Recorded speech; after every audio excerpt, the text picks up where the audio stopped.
This evening, first up, the kidnapping that police said it was all a lie. 2 men under arrest, investigators alleging the entire abduction was staged, the new charges and the questions. Also, the president's blunt warning to health sector: comply with the new system or be sent home. The July deadline now facing officials across the country. Then, the plan to transform Guyana's farms, turning mangoes and avocados into a multi-million-dollar export industry and what it means for local farmers. And still ahead, a community in mourning. A man now charged with murder in the death of a 7-year-old boy. The latest in the case when we come back. Meanwhile, a magnitude 7.8 earthquake strikes off the coast of Mindanao in the southern Philippines. At least 35 people dead, buildings collapsed, and the rescue teams racing against time. Those stories and more coming up. Stay with us.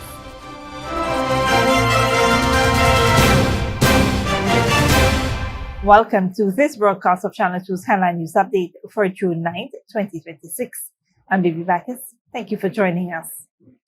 First up, what was initially reported as a kidnapping has taken a dramatic turn, with police now alleging that the incident was staged and a part of a criminal conspiracy. 2 Cuban nationals, 22-year-old Daico Rodriguez of Grove East Bank Demerara and 28-year-old Ivan Martinez of North Road, Georgetown, have been charged with conspiracy to commit a felony in connection with the alleged plot. The men, both employed as laborers in Guyana, were arrested on June 3rd and formally charged on June 8th under Section 33 of the Criminal Law Act. They appeared before Magistrate Fabio Azor at the Georgetown Magistrates Court, where the charge was read to them. They were not required to enter a plea and were remanded to prison. While police have not released the specific details about the alleged scheme, the charge suggests investigators believe the reported kidnapping was deliberately orchestrated rather than a genuine abduction. The case has been adjourned until June 22nd, 2026, as investigations continue and authorities work to determine the full circumstances surrounding the alleged staged kidnapping. In other news, Guyana and the Dominican Republic are set to launch a major agricultural partnership focused on large-scale mango and avocado production, with Dominican experts soon heading to Guyana to work alongside local farmers and technical officers. Minister of Agriculture Zulfikar Mustafa revealed the plans following high-level discussions during his recent visit to the Dominican Republic, where he met with the Agriculture Minister Francisco Ben Cosme and the former Dominican president, who has personally committed to supporting the establishment of a large-scale mango industry in Guyana. Minister Mustafa said he hopes to start by the end of September, citing the Dominican Republic's thriving mango sector, which currently employs approximately 20,000 people, as the model Guyana intends to replicate. While Guyana already cultivates mangoes and avocado, production has remained small-scale and largely informal. The new partnership aims to change that by providing local farmers with access to quality planting materials, technical training, and the infrastructure needed to support commercial-scale cultivation. Dominican agricultural experts will be deployed to Guyana to assist with capacity building, crop development planning, and the establishment of systems to support large-scale production, a direct transfer of knowledge from one of the region's most successful agricultural models. Guyanese farmers will be benefiting tremendously, Minister Mustafa said. He added, "We can provide the planting material, the necessary capacity building, and get them involved in these productions. For Guyanese farmers, the partnership represents a significant opportunity to move beyond subsistence level cultivation and tap into a commercially viable, export-ready industry, one that has already proven its potential just across the Caribbean." Moving on, President Dr. Mohamed Irfaan Ali has delivered one of his most direct warnings yet to Ghana's health sector: comply with the new centralized medical supply system or lose your job.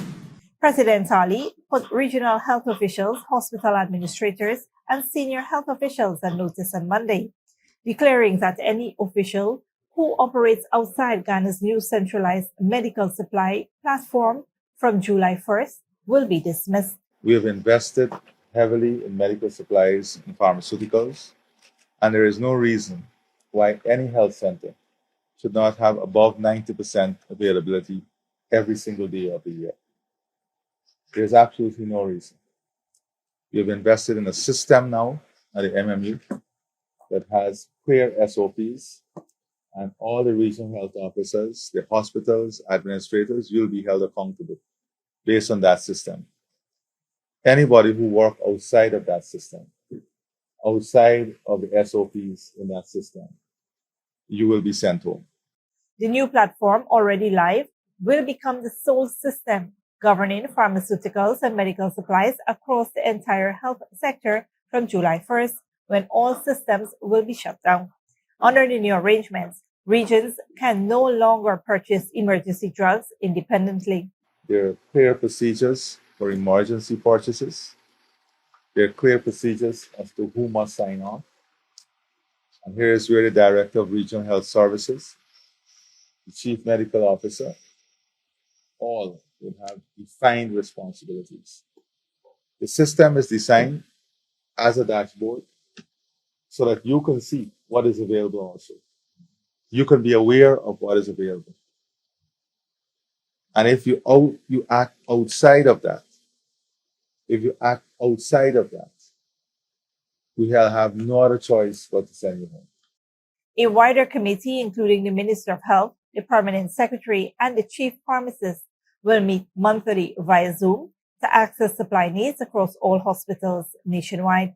The President said the system is designed to eliminate losses from expiration, overstocking, and damage, with a real-time dashboard providing full visibility of available supplies across the health system. President Ali also called on health officials to overhaul their attitudes toward patient care, stressing that a world-class health system depends on how much staff treat patients as to the quality of clinical services provided. The investment we are making to ensure the people of this country have the best possible health care include our facilities, hospital administrators, RHOs. These facilities come under your leadership. The washroom, the waiting area, the way the security handle people, the nurses, the front desk. All of these things in the system, all of these things have a design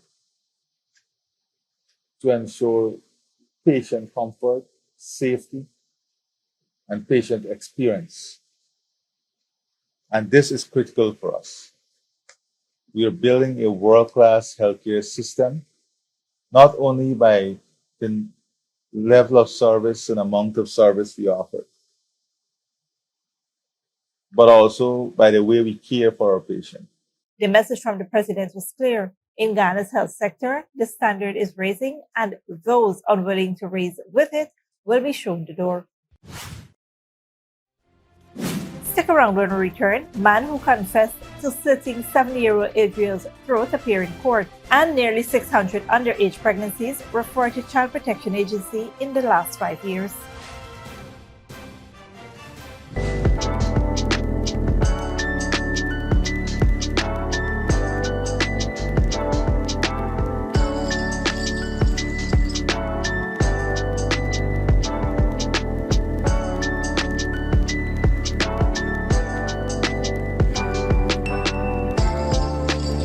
Good girl forget things.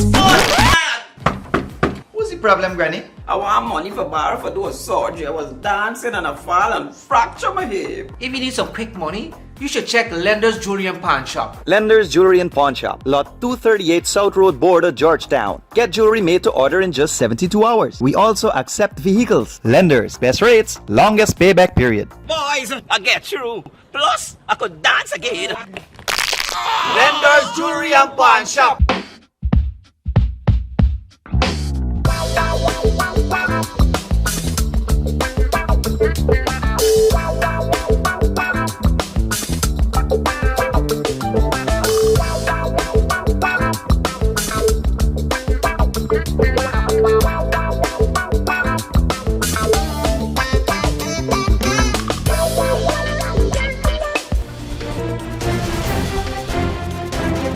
Welcome back. The man who allegedly broke into a home in the early hours of June 5th and took the life of a 7-year-old boy has been formally charged with murder, and the court date is set.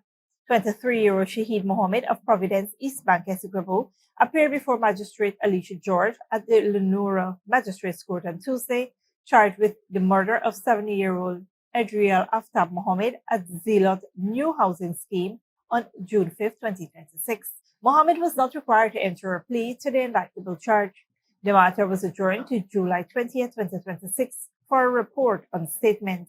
The charge followed legal advice from the Director of Public Prosecutions. A post-mortem examination conducted on Monday confirmed that Adriel died as a result of an incised wound to the neck, with investigators also observing evidence of both sharp and blunt force injuries to the child's body, consistent with the use of a knife recovered at the scene, which the suspect identified as the weapon used in the attack.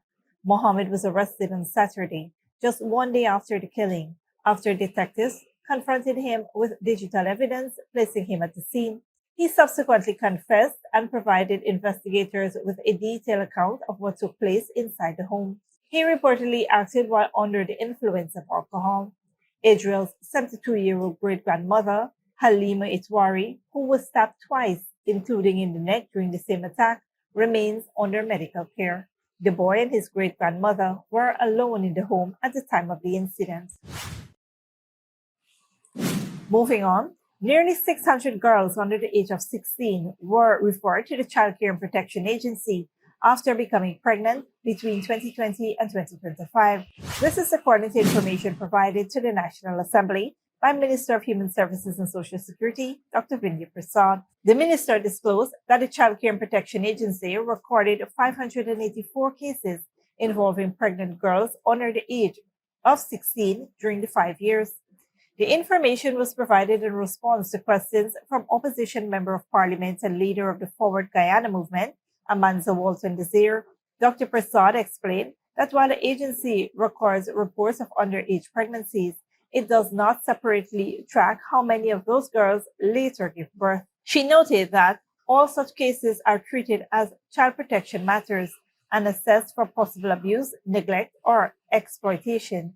According to the minister, when a child under the age of 16 is identified as pregnant, the case is referred to the CPA by healthcare providers, including public and private medical institutions. Since sexual activities involving a child under the age of 16 is a criminal offense under Guyanese law, the matter is also reported to the Ghana Police Force for investigation. The Child Care and Protection Agency then conducts a comprehensive assessment, including interviewing the child, home visits, family investigations, and risk assessments to determine the child's safety and identify any alleged perpetrators.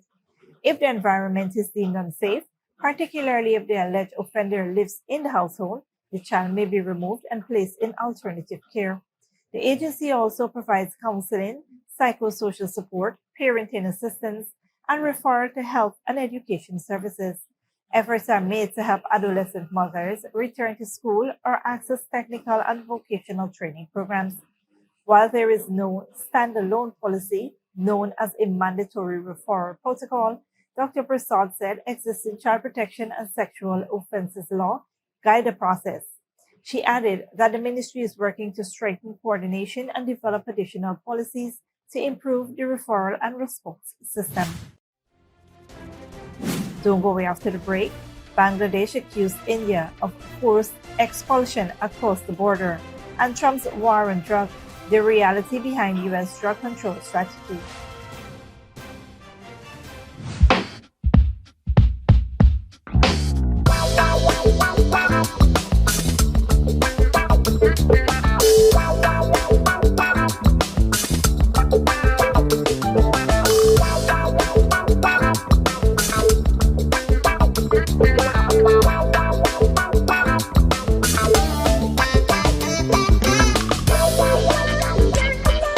Good girl forget things.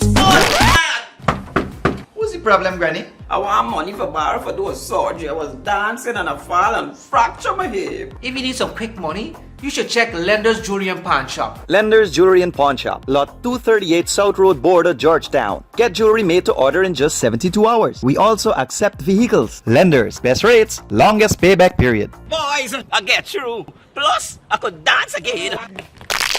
Lender's Jewelry and Pawn Shop.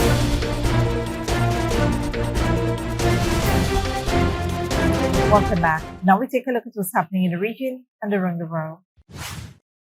Good evening, I'm Dominic Gittins. Tonight, the UN chief heads to Haiti as gangs control most of the capital. A magnitude 7.8 earthquake kills at least 35 in the Philippines. Trump takes a dual approach to drugs, and border tensions flare between Bangladesh and India over mass expulsions. We will begin in Haiti. United Nations Secretary General Antonio Guterres is set to visit Haiti next Tuesday on a solidarity visit to assess the country's worsening security and humanitarian situation. Armed gangs currently control up to 85% of Port-au-Prince, leaving over 6.4 million Haitians in urgent need of assistance. Guterres is expected to review UN support, including a newly expanded international gang suppression force of up to 5,500 personnel. A powerful earthquake in the southern Philippines has killed at least 35 people. Several buildings collapsed in the magnitude 7.8 tremor, which was centered off the coast of Mindanao, the country's second most populous island. Al Jazeera's Barnaby Lowe reports. This is the moment a low-rise commercial building came crashing down as a magnitude 7.8 earthquake struck the Philippines' southernmost region. A popular fast food restaurant in General Santos City was reduced to rubble within seconds. A number of its workers unable to flee in time, prompting rescuers to rush to the scene. They're out now. The Jollibee employees are all accounted for. The 3 people that got trapped inside were rescued. Several other structures also collapsed, unable to endure the powerful tremor. Throughout Monday, the death toll mounted as search crews raced against time to find people who may still be alive under the debris. The national government mobilized all its resources, but officials say flying in help is a challenge. One of the public structures that was damaged is the international airport in General Santos City, as well as the tower there. Public facilities in the neighboring province and in other places were also damaged. Schools weren't spared either. Videos show panicked school children as the ground shook on the first day of the school year. Many were outside participating in the weekly flag-raising ceremony, a fortunate coincidence as many classroom buildings also collapsed. Nevertheless, the government says it's erring on the side of caution. To ensure the safety of students, President Ferdinand Marcos Jr. has ordered the suspension of classes in affected areas. That's as aftershocks have continued to rock the region. The earthquake also generated tsunamis, and although they were less than 2 meters tall, those living along the coast have been advised to stay on higher ground. Barnaby Lowe, Al Jazeera, Manila. The Trump administration is combining a hardline approach against drug traffickers with a policy framework that treats addiction as a chronic illness. Al Jazeera's Patty Culhane reports. From the first days of his administration, fentanyl has been a key focus for U.S. President Donald Trump, using it as a reason to impose tariffs. They're sending massive amounts of fentanyl, killing hundreds of thousands of people a year with the fentanyl. A key priority highlighted in major speeches. But we need Mexico and Canada to do much more than they've done, and they have to stop the fentanyl and drugs pouring into the USA. They're going to stop it. Increasing criminal penalties for traffickers of fentanyl, even declaring it a weapon of mass destruction. Using it as a premise to launch unprecedented military strikes on boats in the Caribbean Sea and the Pacific Ocean, which have killed more than 200 people.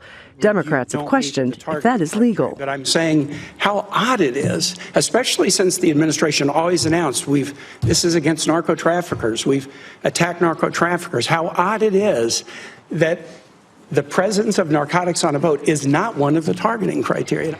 Statistics show fewer people are dying on American streets because of fentanyl overdoses. In 2020, there are around 56,000 people who died. It peaked during the COVID pandemic, almost 74,000. But estimates show for 2025 that number's going to fall to around 44,000 people who overdosed on fentanyl. At the same time, cuts to the federal budget have hit the government agency responsible for drug policy hard. The Substance Abuse and Mental Health Services Administration has lost around half of its staff, and one study put the number of grants to combat drug abuse at $1.74 billion in the first 6 months of Trump's second term. The president also signed an executive order banning federal funds from being used to buy Narcan, an over-the-counter medication that reverses overdoses. Many presidents have launched a war on drugs, but none quite like this. Patty Culhane, Al Jazeera, Washington. Tensions are escalating along the borders between Bangladesh and India. Dhaka is accusing India of expelling thousands of people across the border, while New Delhi maintains it is only deporting illegal immigrants. Al Jazeera's Tarvik Chaldar reports. Tension is rising along the India-Bangladesh border. Bangladesh says that since the Hindu nationalist BJP party came to power in India's West Bengal state, Indian border forces have stepped up what are known as forced expulsions, rounding up people and dumping them across the border under cover of darkness. Many are left stranded at the boundary line between the two countries for days without food, water, or shelter in extreme heat. Women and children are among them. Among those caught in the middle is 65-year-old Shukran Begum. She says she migrated to Kolkata 2 decades ago with her family and worked as a domestic worker. Now she finds herself forced back across the border she says she no longer recognizes.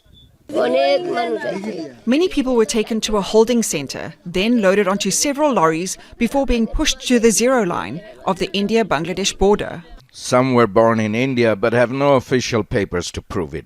Others are undocumented Bangladeshi migrants afraid of detention or deportation. After we surrendered to the authorities, they confiscated all our documents and held us in detention for about 11 days before forcing us late at night to the zero line area of the Bangladesh border. The Bangladesh-India border stretches more than 4,000 kilometers, one of the world's longest and deadliest. Bangladesh is tightening its surveillance along the border as concern over undocumented entry from India. But beyond the security issue, this is also becoming a humanitarian story with families and children caught in the middle. Dhaka also accuses India's border security force of erecting new barbed wire on the disputed land near the boundary, which it says violates bilateral border agreements. India denies the expulsion allegations, saying all deportations are carried out through due legal process, and argues the tighter border enforcement and fencing are necessary to curb undocumented migration and cross-border crime. Migration-related issues, these must be addressed through proper legal channels. In case of any repatriation, it should be through established local procedure and existing bilateral mechanism agreed upon by the two countries. For families caught between nationality and survival, crossing a border is often easier than proving where they belong. A humanitarian concern evolving fast. Tanvir Chaudhary, Al Jazeera, Naga, India-Bangladesh border. Thanks, Dominic. This brings us to the end of our regional and global news coverage. Up next is the 3-Debate Forecast.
And that's FTV2 Headline News for this Tuesday evening.